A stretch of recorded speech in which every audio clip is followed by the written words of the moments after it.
За улсын хэрэгээ аваад нотлогоонтой шинжилгээ судлаа.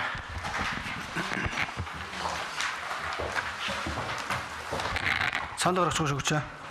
За. Миний зүгээс юм санал гаргаж байна. Яллах дүгнэлтэн дээр уншсан нотлог баримтуудыг орхиод шүүхийн хилцүүлэлт авсан гэрч хохирч нарын мэдүүлгийг орхиод бусдын шинжилүүлэлт явуучих гэсэн хүсэл гарч байна. Өмгөөлөгчийн зүгээс ч гэсэн тэгээ явуул илүү тодорхой болох. За миний зүгээс бас тийм байна. 2-3 өдрийн турш бид нар бас баахан баримтуудыг бас судлаа штэ барыг тийм ээ. Энэ баримтуудаа судлахгүйгээр бас явуул яасан гэсэн бас санал болж байна шүү дээ. Өмгөөлөгчийн талууд хохирчийн талаар улсын ялагч нар ямар саналтай байна? Санал юу байна? Юугаар шинжилгээ судлалаар тэмдэглэлт суулж ялах дүгнэлтэнд бас дэлгэрэнгүй дурдсан. Дээрээс нь бас гэрчмэрчийг байцаахад ингээд нөгөө слайдн дээр үзүүлэх учраас зарим зүйлүүд. За. Хохирчийн өмгөөлөгчд ямар санал вэ?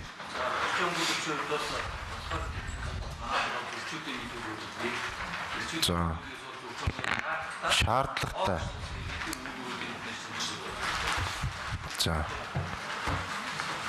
Ирсэн гэрчүүдийн хасаа явуулж гэдэг шүү ч. Ирсэн гэрчүүдийн ямаа ярьсан юм чи. Болох уу? Өмгөөлөгч, хохирчийн өмгөөлөгч юу гэж бодож байна? Улсын ялагч нар ямар саналтай байна? Ирсэн гэрч нарын мэдүүлгийг хилцэх шаардлага байна уу гэж байна. Давцааг байгаа. Ирээгүй гэрч нарынхаа гам шиг. За. Ирснийг бол шүүгдэрчний өмгөөлөгч санал юу вэ гэж үзэх үү? За. Өөр шарам юм уу зэрэнжээ цэнцэр өмгөөлөгч нарт гарах санал байна уу? Байхгүй. За.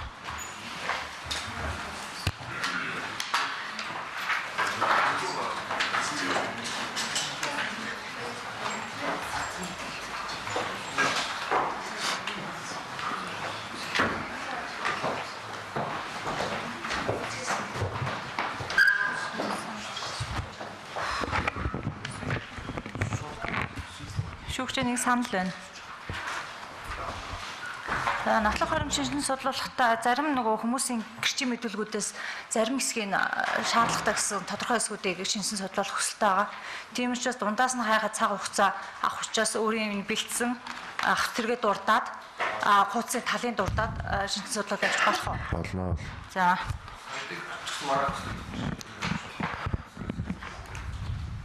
Хамгийн гол нь хуудас дугаарыг бидний тулгана. За. Өөрсөндөө хэрэгтэй хэрэгээ авахгүй юу? Өөрсдөө бас баримттай бол зүйлүүд бол ингэсэн.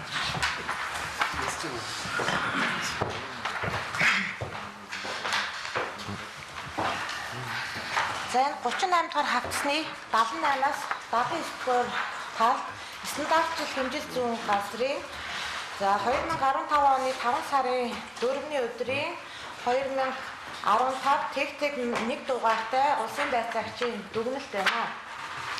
За энэ дүгнэлтээр яасан бэ? За. За энэ бол нэг шуудаад одоо нүүрс Наача айл хаана уу? За ер нь энэ хэрэгүүдээр нь авчих. Чи үзэх шаардлагагүй ч юм. Хэрэгүүдээ аваад одоо хэрэгээсээ шинжилэн судлаа заа.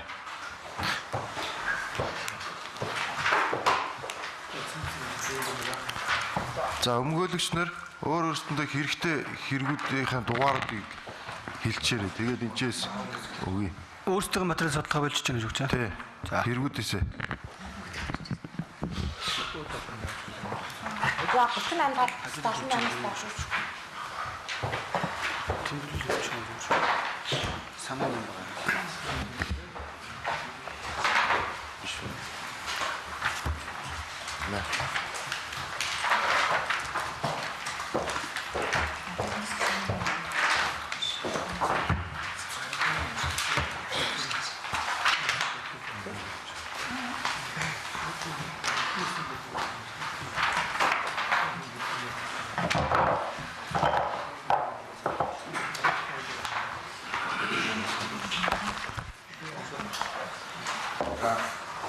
Улсын засгийн газрын тохируулах агентлагаас Удар зөвхөн усан байцаа чинь дүүлж байгаа. Энэ 38 дугаар хавцны 18-аас 70 төгрөг. Энд дээр усан байцаа чинь дөрөв 2015 ноёрын дугаар. За хэн ч чадвартай илэрсэн зөрчил. Багнуур хувьцаат компаниас Английн ялсан чанарын нөөцийг MJS SBD хувьцаат компани амтны толгой төвхөнд буудлын савлаад нэг шуудаа 40 кг савлж байгаа эсгийг тогтоох мөрдөн байдлын төслийн арга хэмжээнд оролцож жариг хязгаар 100 см ногоон шуудаа нүүс савлсан байх чадвар хийж 3 шуудааны чиг TCS дагуур 20 грамын наривчтай 100 кг-ын даалгавар экстранжин ашиглан хэмжилт хийгээд нэг шуудаад бодчин 40,940 грамм. За хоёр дахь шуудаа 40,920 грамм. Гурав дахь шуудаа бодчин 44,420 грамм нүүрс авч байгаа. Хэмжилт хийгээд ашигласан экстранжин за ийм стандартын шаардлагатай байсан. Энэ нь за энэ дүгнэлтийг танилцуулж байгаа гол шаардлага нь болохоор нэг шуудаад орж байгаа нүүрс харилцаа өөр жинтэй орж байгаа гэдгийг ойлгож байна. За нэгдүгээр хавцсны 152-оос 155 дугаар талд за Багнуур хувьцаат компани 2014 оны 11 сарын 21-ний өдрийн 1/1043 дугаартай баримт хүргүүлэх тухай албан бичиг байгаа. За энэ албан бичгээр за MJSBD компаниудын үлдээсэн нууцлаг нүүрснээс манай охин компани болох Багнуур элч компани өөрийн хүч хөрөнгөөр цуглуулan авч борлуулсан нүүрсний жин үнийн тооцоо за MJSBD компаниудад нийлүүлэх нүүрсийг ангилан ялгахад ажилуулсан техникүүдэд хэрэглэсэн дижитал түлшний үн 399,279,569 төгрөгийг төлсөн тухай MJSB компани гаргаж өгсөн тодорхойлолтын хуулбар энэ гүйлгээ хийсэн дараах дансны хуулгыг ирүүлсэн байна. За үүгээр бол энэ бол шатхууны үнийг одоо Багнуур хувьцаат компани нөхөн төлсөн байна гэдгийг шинжилэн судалж байна. За 12 дугаар төмийн 186-аас 190-р энэ дээр Монголын төрийн өмчийн хорооны Багнуур хувьцаат компанийн төлөвлөлт төлөвлөлт явуулсан 2013 оны 8 сарын 6-ны 2 дороо 2227 дугаартай албан биш байна. Энэ болтой өдөртөмж өгөх дугаар. Багнуур хувьцаат компанийн төлөвлөлт удирдах зөвлөлийн 2013 оны 8 сарын хурлаар дараах асуудлыг хэлцэнэ. Үүнд хийцэх асуудлыг ингээд жагсаачаад нийтдээ 7 асуудал жагсаж байгаа. Тэрний 2 дээр нүүрсний нэмэх тухай санал. Нүүрсний үнийг нэмэх саналын тухай хэлцэх.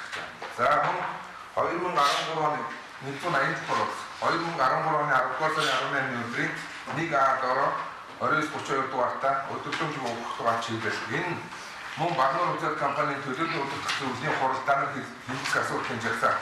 Энэ жагсаалтын 7 дээр нь Улаанбаатар хотын гэр ороолын иргэдийг хөнгөлөлтөө үнээр нүүрсээр хангах тухай засгийн газрын тогтоолын хэрэгжилтийн хүрээнд нүүрс ханган нийлүүлэх тухай гэж байна. За энэ дээр хоёр нас чиглэл байгаа тэрийг уншиж. 6 дээр нь Улаанбаатар хотын гэр ороолын иргэдийг хөнгөлөлтөө үнээр нүүрсээр хангах тухай засгийн газрын тогтоолын дагуу хэрэгжиж байгаа. Засгийн газрын тогтоолын дагуу гэдэг хөтөлбөрийг хэрэгжүүлэх үрээр нүүрс хангах нийлүүлэх компани саналыг хилцэн шийдвэрлэхэд шаардлагатай хэмжээний танилцуулсан мэдээлэл хүргүүлэх байгаа компани нүүрс хөтөлбөрт анхааруулах. Тэгэнгүүтээ нүүрс хөтөлбөрийг хэрэгжүүлэгч MJSB хувьцаат компани Багнуур хувьцаат компаниас 1 тонн нүүрсийг 27,500 төгрөгөөр нөлт олсон авч 80,000 төгрөгөөр борлуулж 1 тонн дотор нүүрсний борлуулалтаас 42,500 төгрөгийн ашиг болж байна. Дээр болсон ашиг тодорхой эсхийг төслийн нүүрсийг гаргаж байгаа компани шаардлагыг барагдуулах зорилгоор Багнуур хувьцаат компанид өдрөж байхаар хэлсэн төгрөг гэрээ байна. Дөнгө төрийн өмчийн хороонд танилцуулж төлөвлөлт удирдах зөвлөлд ойрын хугацаанд танилцуулж шийдвэрлэх. Тохиролцоод хүрээгүй тохиолдолд дээр зардлыг нөхөх хэмжээнд нүүрсний үнийг нэмэх тухай асуудлыг төлөвлөлт удирдах зөвлөлийн дараагийн хуралдаанаар хэлэлцүүлж шийдвэрлэсэн гэж байна. За би энэ 2 дугаар хавц тэргийн 3 дугаар талд байгаа. За Багнуур элч компани толгой амгалан дах нүүрс борлуулах цэгт очиж ажилласан ажлын хэсгийн товч тайланг танилцуулъя. За энэгээр юу шинжилгээ судлах гэж байна гэвэл одоо энэ Багнуур амгалан дахь нүүрс борлуулах цэгт байгаа нүүрсний нунтагт одоо ашиглагдах боломжтой эсхийг бол шинжилгээ судалж байна. За Багнуур хувьцат компани гүйцэтгэх захирал болон Багнуур элч компани гүйцэтгэх захирлын өгсөн өөрөг даалгаврын дагуу Багнуур хувьцат компани Геологч Зогтбаатар, Маркшейдер Төмөрбаатар, Маркшейдерийн туслах ажилтан Бацөрөг, Багнуур элч компани чанарын инженер Инх Баяр, Лаборант Ариун Жаргал, борлуулалтын нэрв Бачуудын нарийн бүрэлдэхүүнтэй хамтарсан ажлын хэсэг 2014 оны 8 дугаар сарын 6-ны өдөр толгойд амгалан дахь нүүрс борлуулах цэгүүдээр очиж ажиллав. Тухайн өдрийн байдлаар нүүрс борлуулах цэгийн талбай дээр худалдан борлуулахаар нүүрс байхгүй. Зөвхөн тоосгоны үйлдвэрүүдэд нийлүүлэх 5 вагон нүүрс буулгаж байлаа. За талбай уулны энэ үлдэгдэл нүүрс нь хөрс шорооны холц ихтэй хэрэглэгчид худалдан борлуулахад чанарын шаардлага хангахааргүй бохирдсон байна. Учир нь нүүрсээ шууд газрын хөрсөн дээр нөөцөлж байсан вагоноос ачаа буулгах давцангийн хажуу хэсгийн зарим газар бетон хатан уралтай байдаг. Ажлын хэсгийн зүгээс дараах ажлуудыг хийж гүйцэтгэвэ гэжээ. За толгойд болон амгалан дахь нүүрс борлуулах цэгийн нийт талбай дахь уулны үлдэгдэлд нүүрсний бодит хэмжээ гаргах зорилгоор Маркшейдерийн хэмжилт хийв. Хэмжилтээр толгойд хэсэгт 842 тонн, амгалан хэсэгт 1010 тонн буюу нийт 1852 тонн нүүрсний үлдэгдэлтэй байна. Толгойд дахь нүүрс борлуулах цэгийн талбай дээр хугацааны хувьд 3-аас 4 сарын зөрүүтэй 3 хэсэг газар буусан нүүрсний хувийн жингийн зөрүүг тодорхойлох зорилгоор Супер Портер автомашинд хашлахтай тэнцүү адил хэмжээтэй ачиж SG Aeron компани автогүн дээр 3 удаа жигэнж үзлээ. Үүний үр дүнд цэгдэр борлуулахаар даттан авч нөөцсөн нүүрс нь хадгалалтын нөхцөл хугацаанаас хамаарч хувийн жин нь өөрчлөгддөг болохыг харуулсан. За мөн тухайн 3 газраас нүүрсний сорьц авч ашигт малтамлын газрын уул уурхай шинжилгээ туршилтын лаборатори Багнуур хувьцат компани нүүрсний чанарын лаборатори Багнуур элч компани нүүрсний чанарын лабораториудад нүүрсний чанарын техникийн шинжилгээ хийлгүүж гарсан хариуг нь Багнуурын уурхай хөрөн нүүрсний батлагдсан стандартаар харьцуулж үзэхэд нүүрс нь ажилт, буулгалт, тээвэрлэлт, хадгалалтын явцад чиглэгээ алдаж хувийн жин өөрчлөгддөг болохыг харуулж байна гэсэн байна.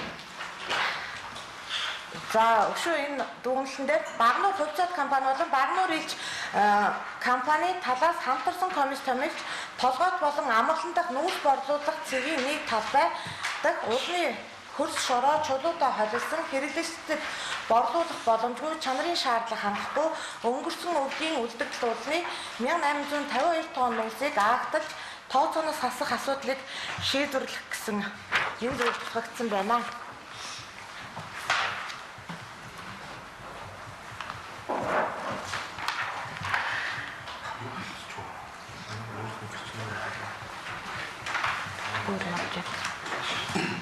Энэ 11-12 дугаар хавцаанаас нийтдээ энэ Улаанбаатар хотод нүүрс борлуулдаг хүмүүсийн нийт 67 хүнийг асуусан байдаг. Үүнээс 2 нь бол 3 ядартай үйлдэлд уншигдсан. Тэрнээс гадна эндээс 2-ыг төлөөлөж төлчихлөө. Нэг юм юм шиг.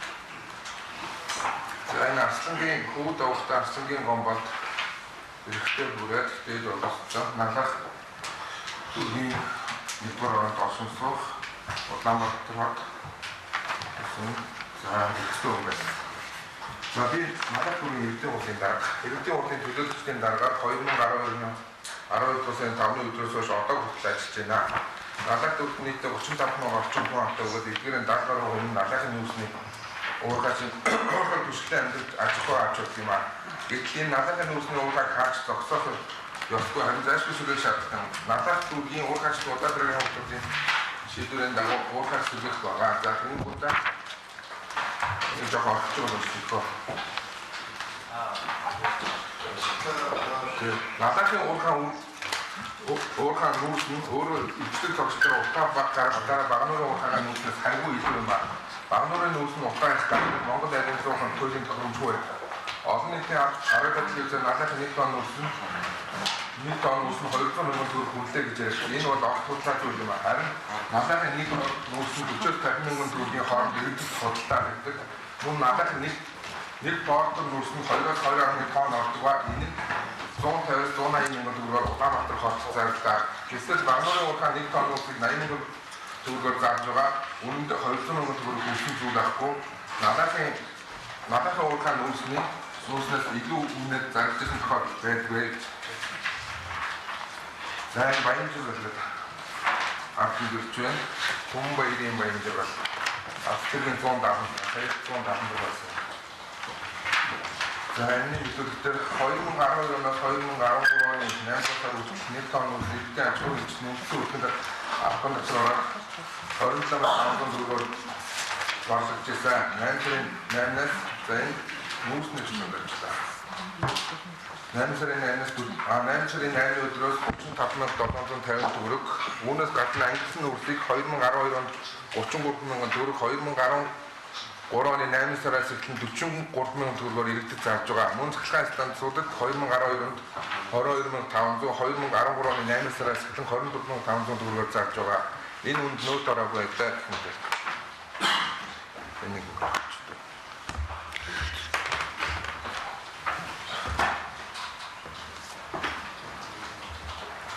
Өндөр явуулсан нөөцийг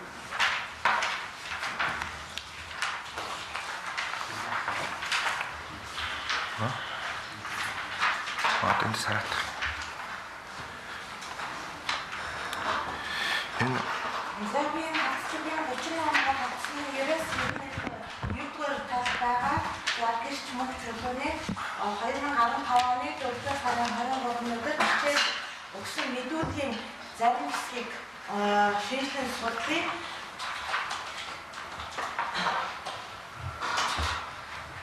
за энэ мөрдөн байцаагчийн асуулт байна. За 2014 оны 10 сарын 17-ны өдрийг 139 тоо балын бичгээр өмгөөлж баасан төрчид өгсөн албан бичиг тус компани Багнуур бүзэд компаниудад NPLSB компаниудын хооронд байгуулсан нүүрс судалгаа авах гэрээний даруй шуудаас нүүрсний зөрүү мөнгөд нүүрсийг бүлээн авч борлуулдаг гэсэн албан бичгийг өгсөн байна.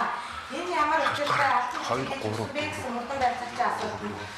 За би ийм албан бичгийг хийж өгсөн үнэ. Гэхдээ шуудаас нүүрсний зөрүү мөнгөд нүүрсийг бүлээн авч борлуулдаг тухай ямар нэгэн гэрээ бол огт байхгүй. Тухайн үед ганцхан өмгөөлж баасан дотор манай Багнуур элч компани мөнгөд нүүрсийг бүлээн авч борлуулсан 6,354 тонн 159 сая төгрөгийн мөнгөд нүүрсийг тооцоод хоорондоо ямар нэгэн байдлаар тооцоогүй гэсэн бичиг хийж өгөөч гэсний дагуу уг бичгийг хийж өгсөн юм аа. Гэрээний дагуу гэсэн үг орсон асуудлын хувьд би нүүрс худалдаа авах тухай гэрээний тухайд гэж ойлгож бичиж өгсөн.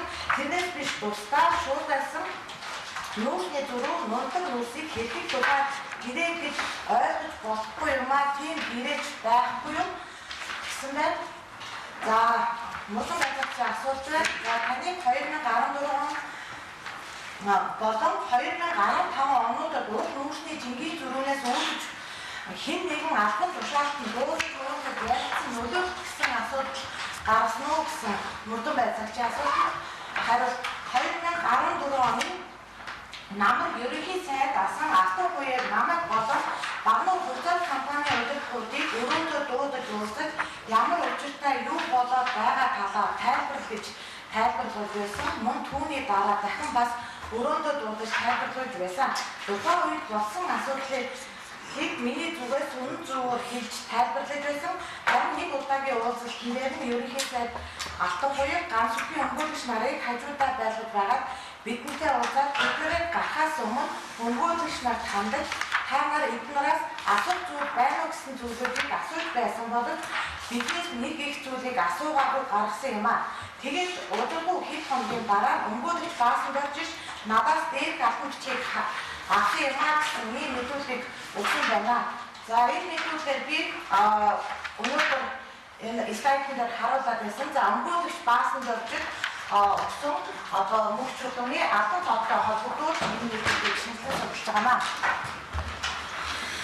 За энэ судалж байгаа. Жижиг дунд үйлдвэрлэлийг.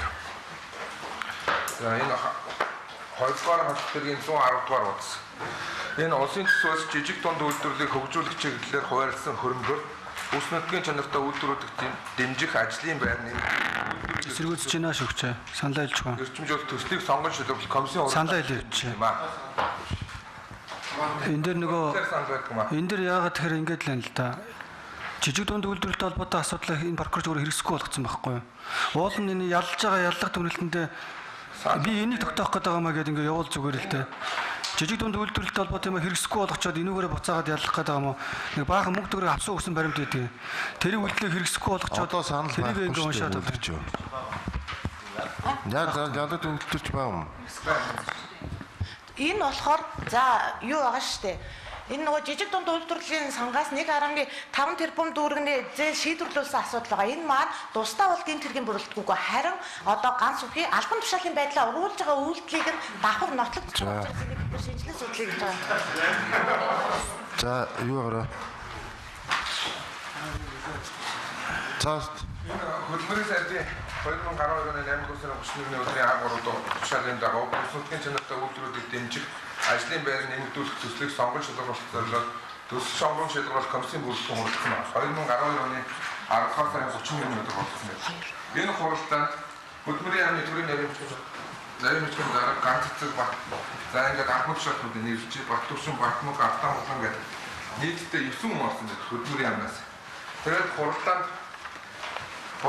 хурал хилцэхдээ хуралд орсон засгийн газраас төлөөж ил ганц үг мөн компани төлөөлөх MJL SP хувьцаат компани менежер бодог оролцсон байдаг. Энэ төсөл сонгон шалгуулт нь хурал нь 2012 оны 10 сарын 31-ний өдөр болсон байна. Тэгээд энэ MJL SBD компани захирал даваагүй албан бичгээ явуулахдаа хурал болсноос хойш буюу 2012 оны 11-р сарын 3-ны өдөр явуулсан. Тэр энэ юу харуулах гэдэг нь тэр захирлын бичиг очиж цогцсон хос өмнө хурал хилцсэн асуудал харагдсан. Энийг танилцуулсан.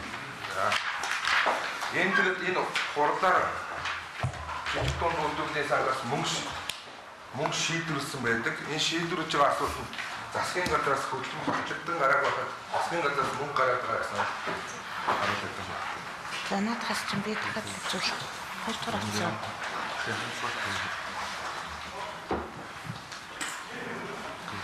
За хоёрдугаар авцсны 116-аас 117 дугаар тал байна.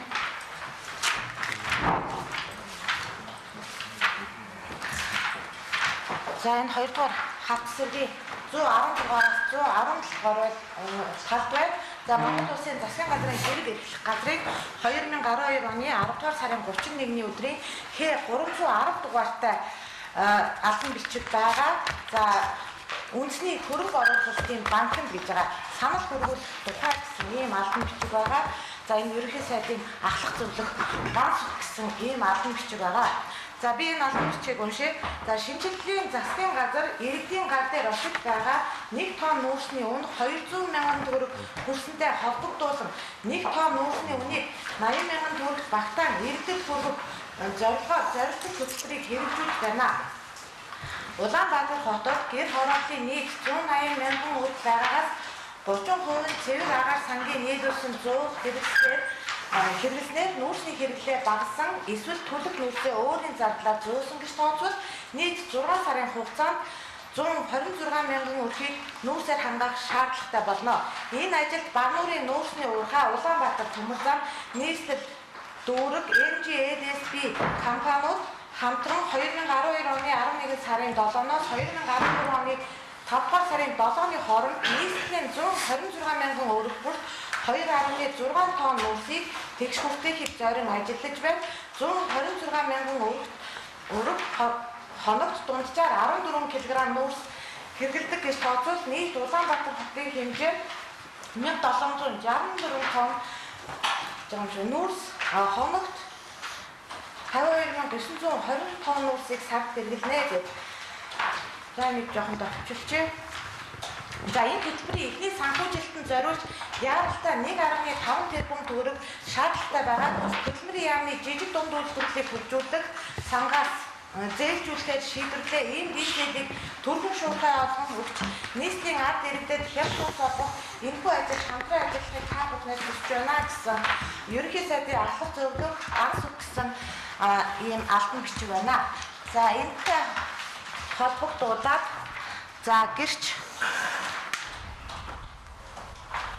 Монгол цэцэг 41 Монгол цэцэг 41.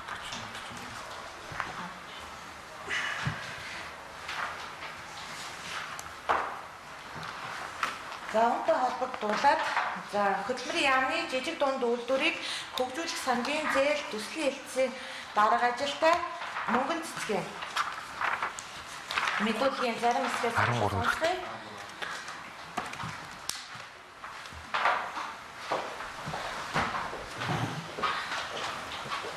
За мөрдөн байцаагчийн асуулт байна. За танай жижиг дунд үйлдвэрийг хөгжүүлэх сангаас хэрхэн зээл авдаг талаар тодорхой ярина уу? За хөтөлбөрийн яамны сайдын баталсан жумын дагуу иргэн аж ахуй нэгжээс ирүүлсэн төслийг хүлээн авч бүртгэгд оруулж уг төслийг манай сангийн төслийн мэргэжлүүд судалж төсөл сонгон шалгаруулах комиссоор оруулж хэлэлцүүлэн уг төсөл шаардлагатай байгаа санхүүжилтийг төсвөөс арилжааны банкаар дамжуулан зээлийг олгодог юм. Ингээд олгогдсон зээлийн иргэн төлөлтийн талаарх арилжааны банкнуудаас мэдээллийг манай сангийн санхүү тайлан бүртгэлийн хэлтэс гаргуулan авдаг юм.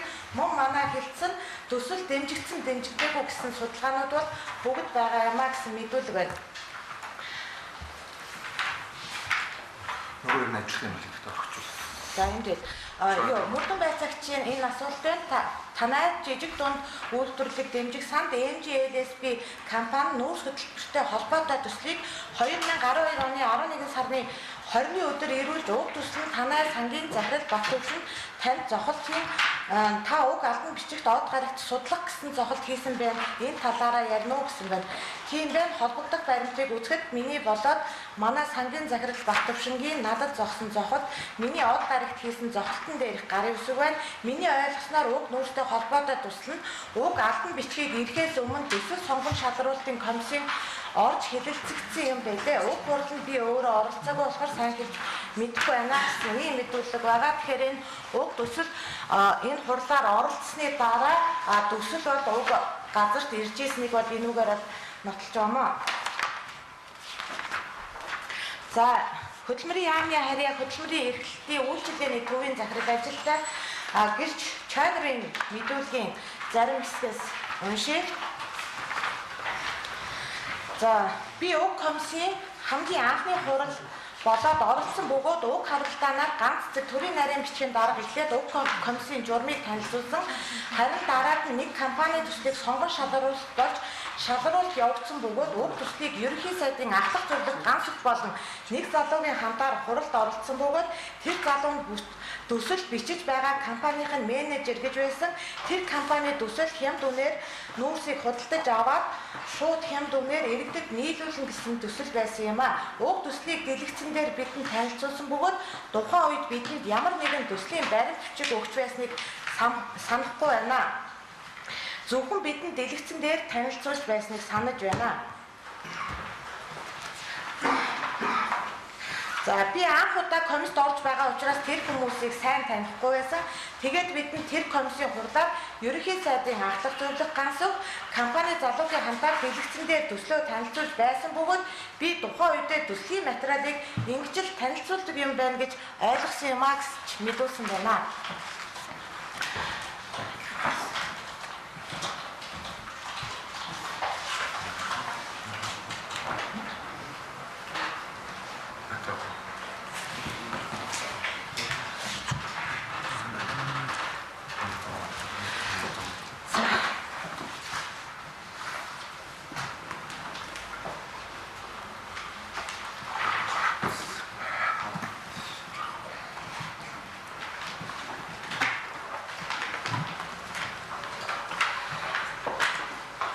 За 13 дугаар хатс тэргийн 244-өөс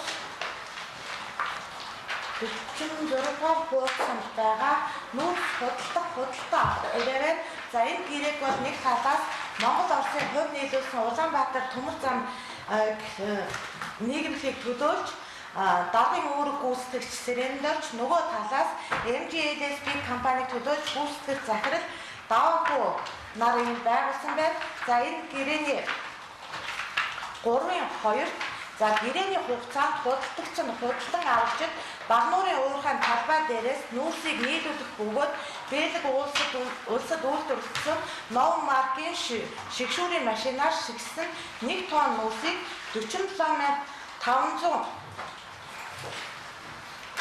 47,500 төгрөг нийт 1 тэрбум 426 сая 425 мянган төгрөгөөр тооцож талууд хоолны тооцоогоор төлж барагдуулна гэсэн ийм гэрээ байгаа. Тэгэхээр энэ гэрээгээд би юу шийдлэн судлахыг хүсэж байна. Тэгэхээр энэ Багнуураас авсан 27,500-ийн авсан нүүрсийг Улаанбаатар төмөр зам 47,500 төгрөгөөр нийлүүлж байсныг бол энэ мэдүүлэгт энэ гэрээн дээр ингэж тусгагдсан багнаа.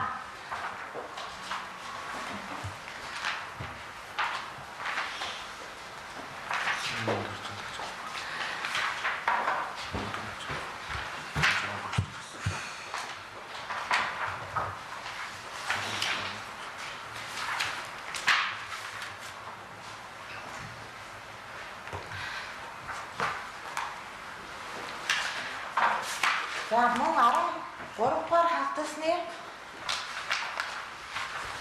за 163-аас 165 дугаар файл за гомсронгийн Сэрэнд оржийн Улаанбаатар төмөр замын даргын үүрэг гүйцэтгэгч Сэрэнд оржийн мэдүүлэг байна. За энэ мэдүүлгийн зарим хэсгээс уншия.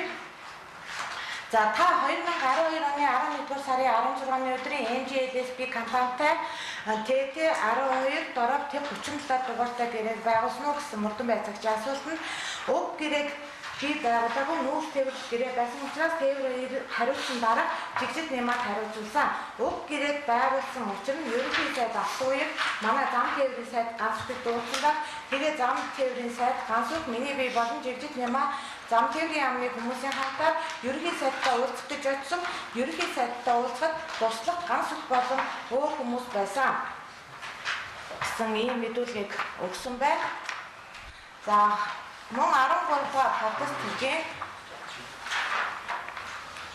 166-аас 169 дугаар Сэрэнд оржийн мэдээлэлтэй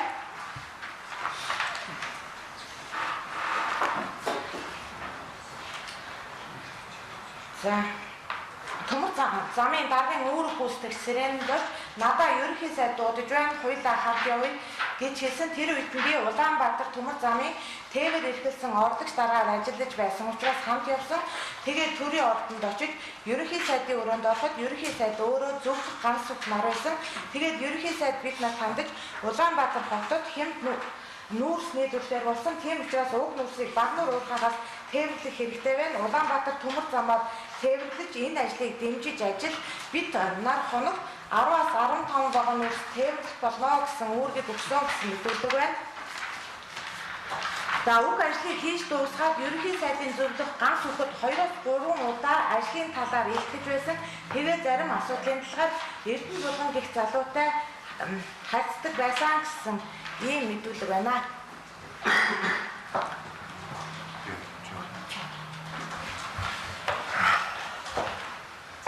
Тавдугаар хот тэргийн 147 дугаар урдас энэ дээр засгийн газрын тогтоол байгаа.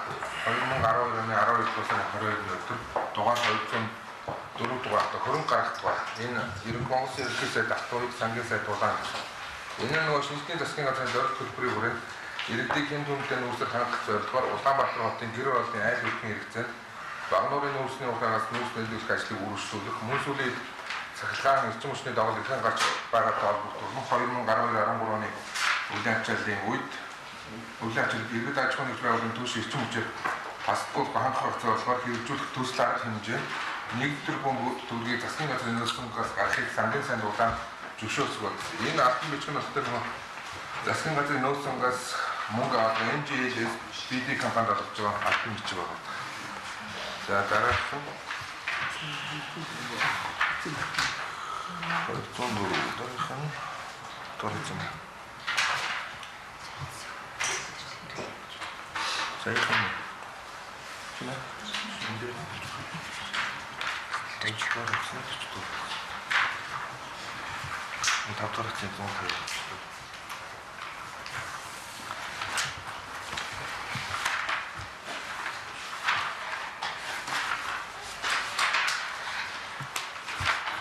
За би энэ 2 дугаар хавцсны 40-р талд байгаа Монгол Улсын засгийн газрын хэрэг эрхлэх газрын дэд дарга сайн бэлгийн 2014 оны 11-р сарын 18-ны өдрийн ХЭГ дороб 18 16 дугаартай зааварлагатай тэмцэх газрын дарга тэргүүн комиссар ган бол тоноо тодорхойлт гаргах нь гэсэн энэ албан бичгийг уншия. За Дүмтийн ганц сүхэн 2008-аас 2012 онд засгийн газрын гишүүн байгаль орчин аялал жуулчлалын сайд 2012 оноос хойш одоо хүртэл Монгол Улсын ерөнхий сайдын ахлах зөвлөхөөр ажиллаж байна.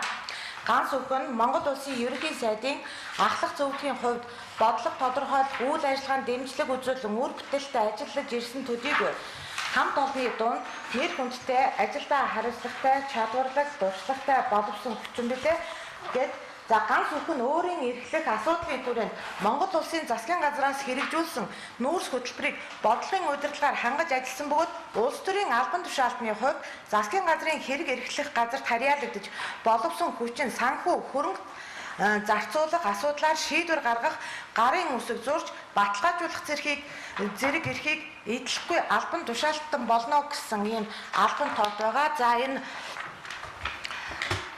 За энэ албан тооттой уялдуулж би түрүү эрчим хүчний үндэсний хөрөнгө оруулалтын банкнд явуулсан албан тоотыг шинжилэн судалсан. За мөн 5 дугаар хавцас тэргийн 158 дугаар цал за Монгол Улсын засгийн газрын хэрэг эрхлэх газар за 2013 оны 11-р сарын 14 Х479 дугаартай эрчим хүчний яамд нүүрс хөтөлбөрийн тухай гэсэн албан бичгээр за энд бол Монгол Улсын засгийн газраас санаачилсан Улаанбаатар хотын иргэдэд шигшил савлсан чанартай нүүрсийг хэмжээ үнээр нийлүүлэх нүүрс хөтөлбөрийн хүрээнд ерөнхий менежментийг хариуцсан 2012 оны 11-р сарын 4-ний өдрөөс 2013 оны 4-р сарын 30-ны хооронд нийт 6 сарын турш ажилласан MGLSB компани хэрхэн сонгон шалруулсан болон гүйцэтгэсэн ажлыг нь дүгнсэн талаарх танилцуулгыг хавсралтаар хүргүүлж байна.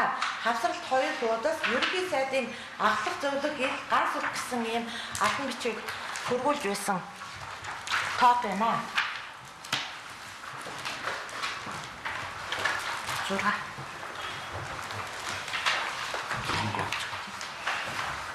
За Боржгоогийн бүрийн цэлмэг энэ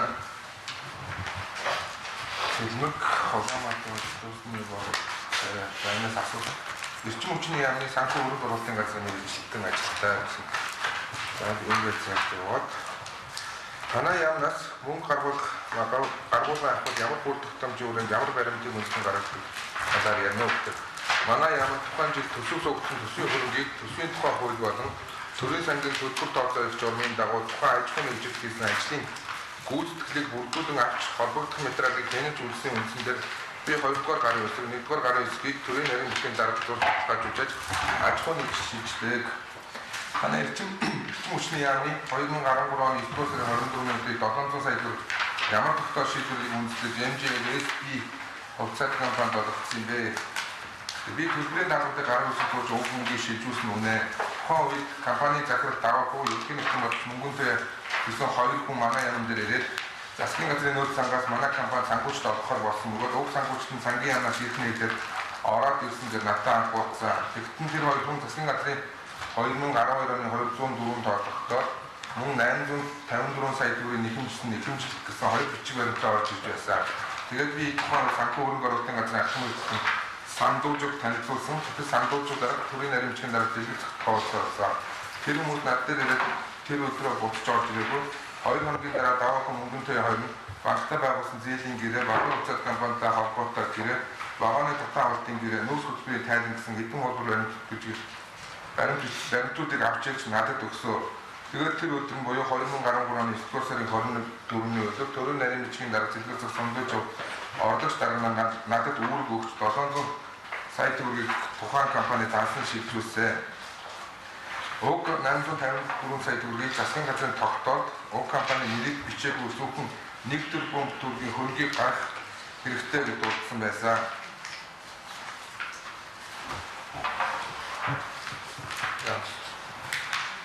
дараагийнх нь хөтөлбөр явуулж.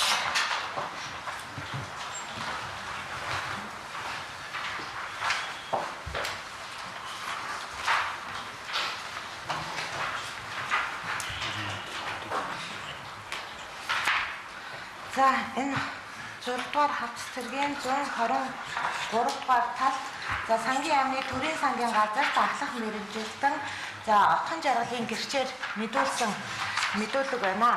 За энэ мэдүүлгийн бол зарим хэсгээс нь уншия.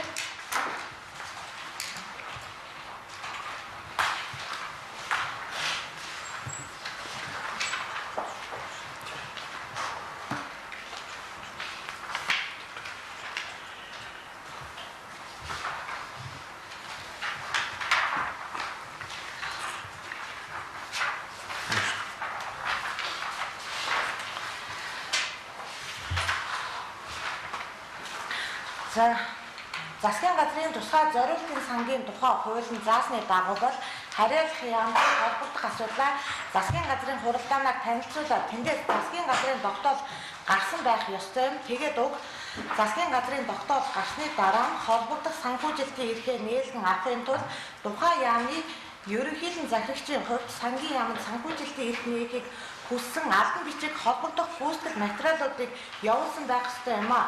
Уг ирүүлсэн албан бичиг гүйцэтгэлийн материалыг засгийн газрын тогтоолын хамтаар сангийн яамд ирүүлсний дараа тухайн аж ахуйн нэгжийн нэрийг бичиж тэгээд санхүүжилтийн эрхийг нээж санхүүжилтийн эрх нээлтийг хүссэн яам руу шилжүүлж өгдөг юм. Тэгээд уг мөнгө нь сангийн яамнасаа зохих эзэндээ очихгоо гэсэн ийм мэдүүлгээд за би тухайн үед засгийн газрын нөөц сангаас нүүрс хөтөлбөрийг хүрээнд эрчим хүчний яамд 850 сая 4 сая төгрөгийн санхүүжилтийн эрхийг нээж өгч байсан бөгөөд тухайн үедээ уг асуудал нь манай яамны сайд дээр эрчим хүчний яамны сайдаас албан бичигээр шат шатны дарга зохиолт хийгээд над дээр ирж байсан уг санхүүжилтийг авах компани захирлан гэх нэг өндөр залуу явж байсан нэрийг нь мэдэхгүй тэгээд уг компанид санхүүжилтийг шилжүүлснээс хойш хэдэн сарын дараа буюу 2013 оны 12 дугаар сарын сүүлээр тэр залуу засгийн газрын нөөц сангаас авсан санхүүжилтээс буцаагаад төлчихсөн шүү. Тэгэд явж байсан гэсэн мэдүүлэг байна. За гэрч дэлгэр цогтын мэдүүлэг байна.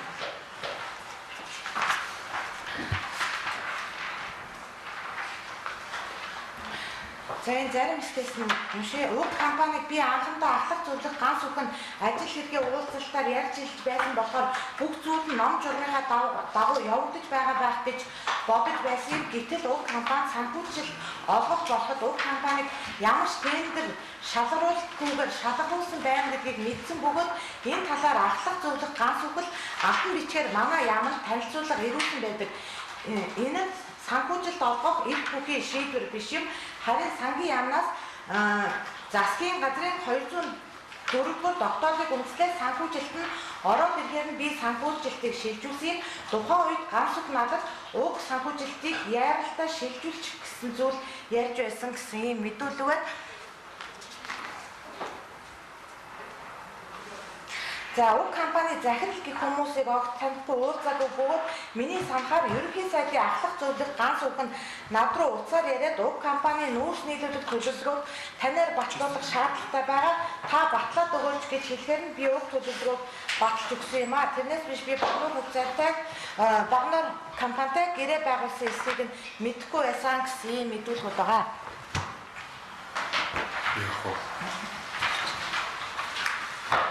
За энэ 3 дугаар хавц цэргийн 66 дугаар тал дээр MJLSPD Хөтөлбөрийн хариуцлагатай компани захирлын тушаал байгаа. Тушаалын номер 71 энэгээр үүсгэн байгуулагч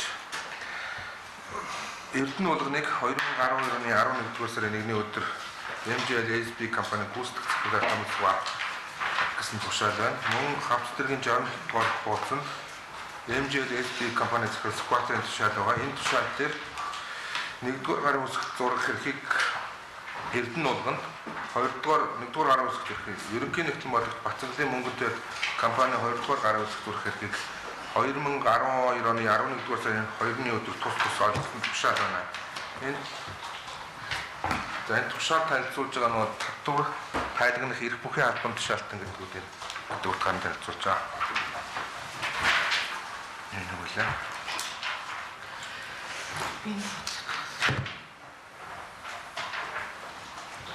За энэ Баян зүрх дүүргийн татвар хэлцээс энэ 39 дугаар хэвчээ. 39 дугаар хавцсныхоо 22 дугаар хуудсанд Баян зүрх дүүргийн татвар хэлцээс 2015 оны 4 дугаар сарын 17-ны өдөр 3 дороо 809 дугаар албан бичиг өрөөсөн байгаа. Энэ албан бичгийг танилцуулъя. 5749 859 тоод регистрийн дугаартай MGL SBD хувьцаат компани захирлаар даваахуу нэгэн бодогч мөнгөн туяа нар ажиллаж тайлан баталгаажуулсан татварын албанд ирүүлж байсан болно гэсэн албан тоотой.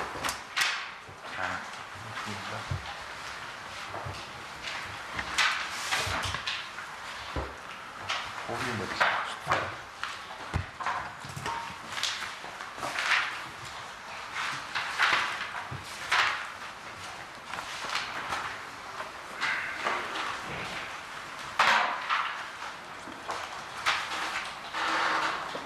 За 2-р цэцэргийн 48 дугаар утас.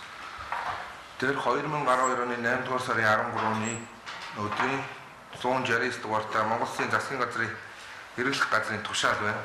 Энэ тушаал дээр Лүмөдийн ганц үхийг Монгол Улсын ерөнхий сайдын ахлах зөвлөх бөгөөд ажлын хэсгийн дараагаар 2012 оны 8 дугаар сарын 13-ны өдрөөс томилж түүний албан тушаалын цалинг олохыг санхүү зөвшөөрсгөө гэсэн тэргүүн дэд дарга холго гэсэн үний албан тушаал байна. 37-аас 38.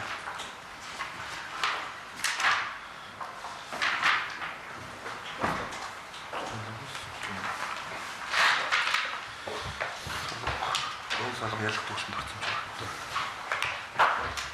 Хэрэглэх газрын солонг гэдэг дарганы төлөв цэцэргийн 2 дугаар хэвсэн 37-38 дугаар болсон тогтсон энэ ялах төвшөнд багчаа. Утга нь ерөнхий сайдын ахлах зөвлөх албан тушаал албан бичгийг явуулах хэрэггүй, хөтөлбөр хэрэгжүүлэх хэрэггүй гэсэн мэдүүлэг байна.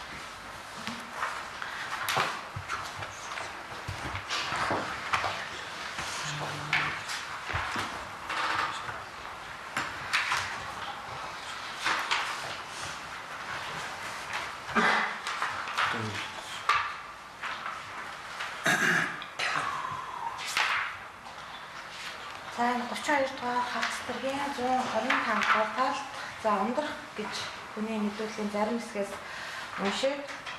За BMJ SBD компанид 2013 оны 10 дугаар сарын 1-ний өдрөөс 10 дугаар сарын 31-ний хүртэл ганц сар ажилласан.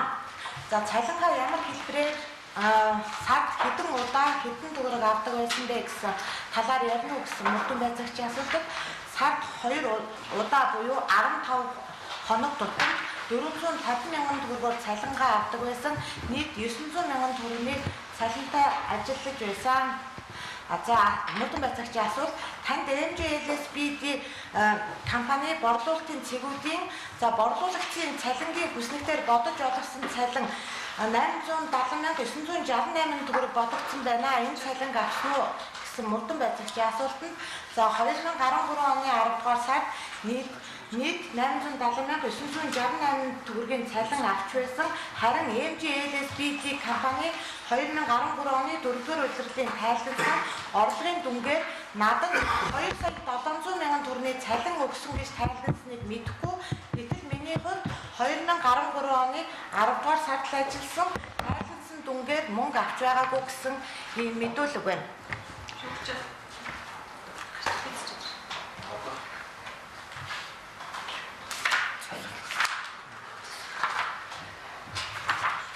За мөн 32 дугаар хавцларгийн 112 дугаар талд за гэрч алтан цэцгийн мэдүүлэг байна.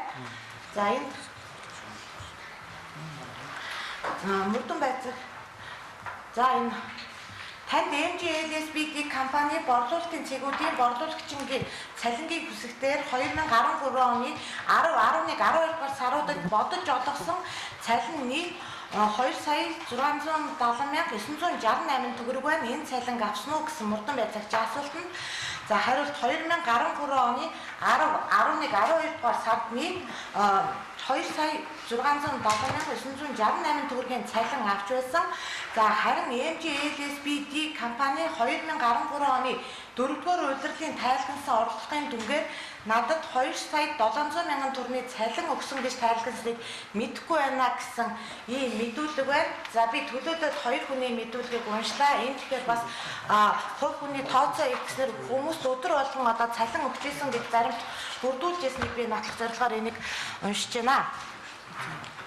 17 оноос.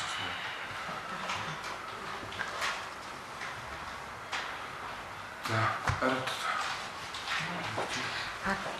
12 дугаар цагч.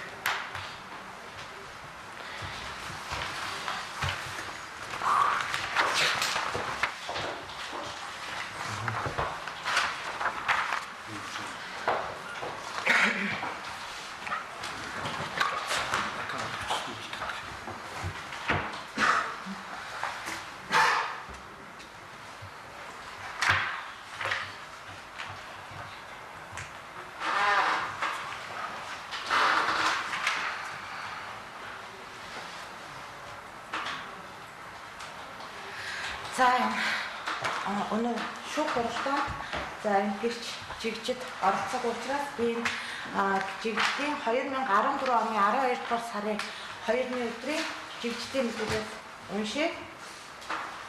За мөрдөн байцаагч асууж байна.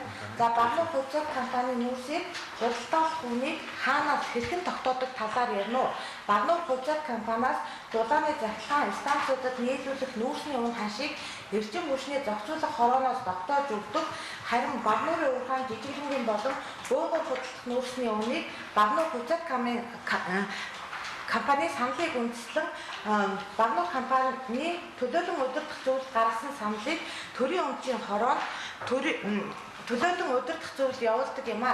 Ингээд төрийн өмчийн хорооноос ирүүлсэн удирдамжийг үндэслэн Багнуур Хувьцаат компани төлөөлөн удирдах зүйлийн хуралдаад шийдвэрээ гаргаж нүүрсний үнийг тогтоодог юм. За 2012 онд Багнуур Хувьцаат компани төлөөлөн удирдах зүйлийн 2011 оны 4-р сарын 20-ны өдрийн 04 тоод төлөөлөн удирдах зүйлийн тогтоолоор баталсан үн буюу бусад хэрэглэгчдэд борлуулах технологийн дамжлагын 1 тонн нүүрсэн нэмэгдсэн өртгийн албан татвар ороод 27,500 төгрөгөөр худалдан борлуулж байсан. Харин 2013 оны 8 сарын 8-ны өдөр 02 тоо тогтоолоор нүүрсний үнийг 30%-аар нэмэгдүүлэх шаардлагатай байгаа талаар төлөөлөн удирдах зүйлд авч хэлэлцээд шигшиж ангилсан чанартай нүүрсийг 1 тонныг нь 39,000 төгрөгөөр худалдан борлуулах шийдвэрийг гаргасан. За Багнуур Хувьцаат компани төлөөлөн удирдах зүйлийн 2013 оны 11-р сарын 1-ний өдрийн хуралдааны үеэр яригдсан яриа өгүүлбэрийг бичсэнийг саналаа. Би тухайн хурал дээр ганц сүх зөвлөгтэй бичсэн уурсан талаараа хэлж ярьсан мөн өмнөх мэдүүлэгтээ энэ талаар мэдүүлсэн. Миний санахаар ганц сүх зөвлөгтэй за төлөөлөн удирдах зөвлөлийн хурал болохоос өмнө засгийн газрын ордон дотор түүний албан тасалгаанд намайг дуудсныхын дагуу орж уулзсан. Ингээд ганц сүх зөвлөгтэй уулзахад надад хандан засгийн газраас хэрэгжүүлж байгаа нүүрс хөтөлбөр өнгөрсөн жил хэрэгжээд явсан байгаа. Одоо тэгээд энэ жил дахиад хэрэгжүүлнэ. Тийм учраас хуучин үнээрээ буюу 27,500 төгрөгөөр нүүрсээ авах шүү. Тийм учраас танах төлөөлөн удирдах зөвлөлөөр оруулж хэлэлцэж шийдвэрлээрэй гэсэн чиглэлийг өгсөн юм а. Мөн энэ талаар ганц сүх зөвлөх Отгон баяр захирлыг дуудаж уулзаад хэлж ярилцсан байдаг тухай уг хуралдаанд бичигдсэн яриан донд байгаа гэсэн ийм мэдүүлгийг өгсөн байна.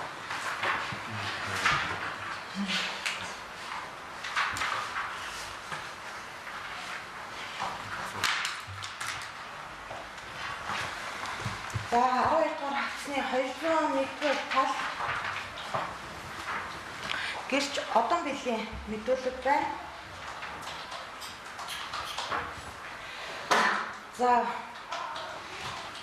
2013 оны 11-р сарын 1-ний өдрийн Багнуур Хувьцаат компани төлөөлөн удирдах зүйлийн хуралдаанаар төлөөлөн удирдах зүйлийн гишүүдийн хэлж ярьж байсан яриа өгүүлбүүд мөн байна. Мөн тухайн хуралд миний хэлж ярьсан байсан үг бүгд бичигдсэн байна. За бид уг төлөөтэй удирдах зүйлийн хуралдаанаар засгийн газрын нүүрс хөтөлбөрийг хэрэгжүүлж байгаа гэх MGLSB компанид нүүрс худалдан авах гэрээний нүүрсний үнийн асуудлыг авч хэлэлцсэн. Уг асуудлаар төрийн өмчийн хорооноос өгсөн удирдамжаар уг компани олж байгаа ашигын тодорхой хувийг Багнуур Хурцад компани авч байгаа чиглэлд өгөгдсөн байдаг. Гэтэл Багнуур Хурцад компани төлөөтэй удирдах зүйлийн хурлаар уг асуудал хэлэлцэгдэж байх үед ерөнхий сайдын ахлах зөвлөх ганц бүхний зүгээс зохих шагалт шаардлагыг үзүүлж байсан талаар хэлж ярьж мөн нүүрсний үнийг буулгах асуудлаар ганц бүх зөвлөх жигжиг дарагтай биечлэн уулзах асуудал яригдсан.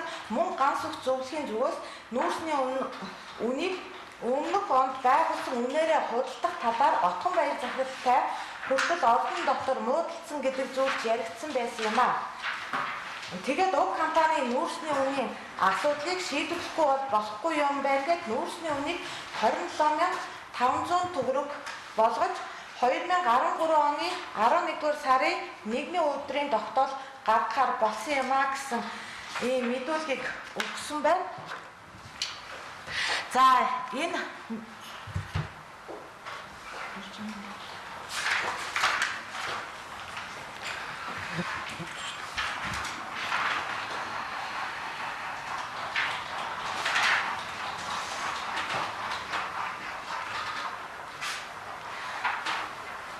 энэ гэрч бамбын мэдүүлэг байна. За төлөөтэй удирдах зөвлөлийн гишүүдэд өгсөн төрийн өмчийн хорооны удирдамжинд 6 дугаар хэсэг тодорхой зааж өгсөн байдаг. Уг асуудлыг ярихад ахлах зөвлөх ганц бүхний зүгээс өмнөх ондоо байгуулсан үнээрээ нүүрсний үнийг худалдаж авах гэрээд байгуулсан гэж тодорхой дарамт шахалтыг үзүүлж байгаа гэсэн зүйлийг Отгон баяр захирлын зүгээс хэлж ярьж байсан учраас төлөөтэй удирдах зөвлөлийн гишүүд уг асуудлыг авч хэлэлцээд дэмжээгүй юм а.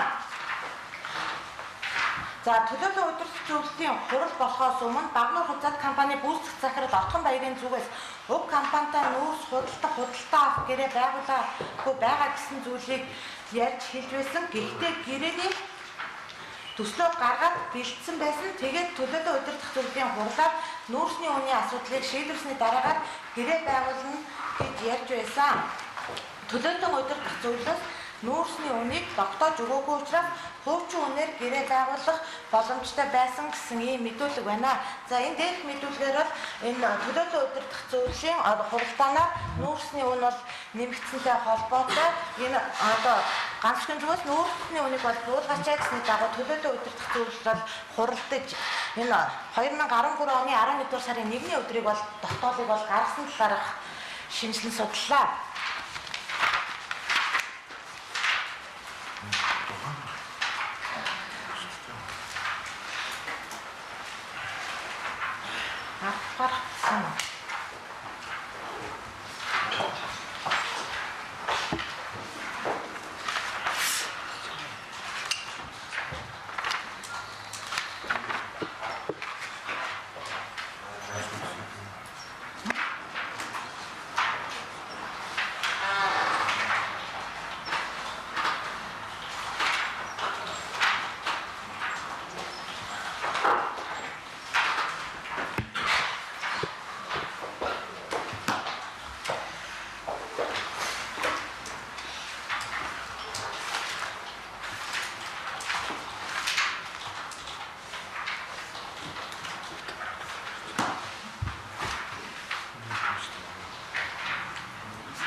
За энэ гэрч санджааж авъя мэдүүлгийн зарим хэсгээс уншия. За Цэрэн жигдсэн бид 2009 оны хүртэл үйлдвэрч дотны харилцаатай байсан. Тухайн үед Цэрэн жигдсэнгийн ав ганц үхийг сайд гарт нь Эрдэнэ болгонд туслах нь байсан бөгөөд сүүлдээ Цэрэн жигдсэнгаар дамжуулж албан ёсоор танилцсан. 2012 оны 10 дугаар сард Эрдэнэ болгон надтай утсаар холбогдож уулзах санал тавьсан юм. Үүний дагуу зүйнтэй уулзахад Монгол улсад нүүрс хөтөлбөр хэрэгжүүлэх гэж байгаа NGLSP компани захирал нь бий байгаа юм. Манай компанид нүүрсхийн шуудаг нийлүүлэх компани хэрэгтэй байна.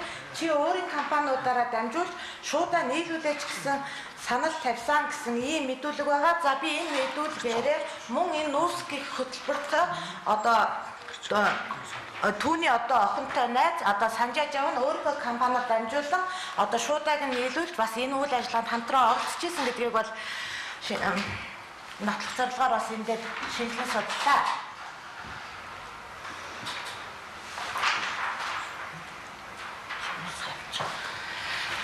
Энэ хатдрыг тэдмэр мөрөмтөр оролцсон багнуур хувьцаат компани төлөөгийн уулзалт зөвлөлийн хурлын тогтоол тэдмэр мөрөмтөр 10 сэтийн байгаа. Энийг тараас сонсох байх. Банк дээр сэтийг 2013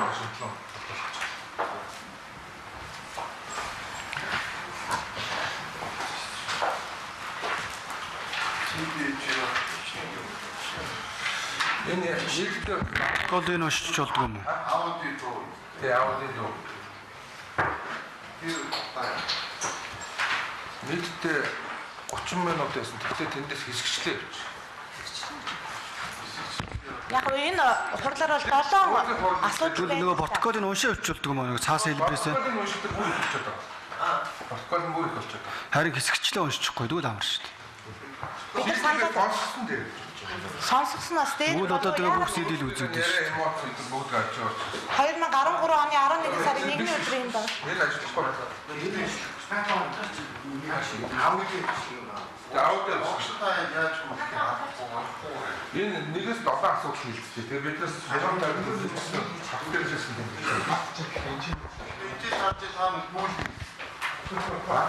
Эднээс харж иж бүл гол одынаас хатахгүй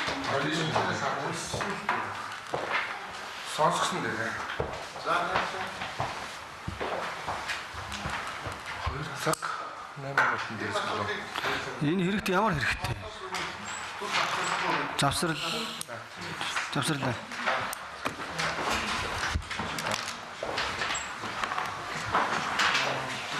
Эхлэн тууц дээр гişүүд төр дээр оролцлоо гэж явахгүй. Ойлгохгүй.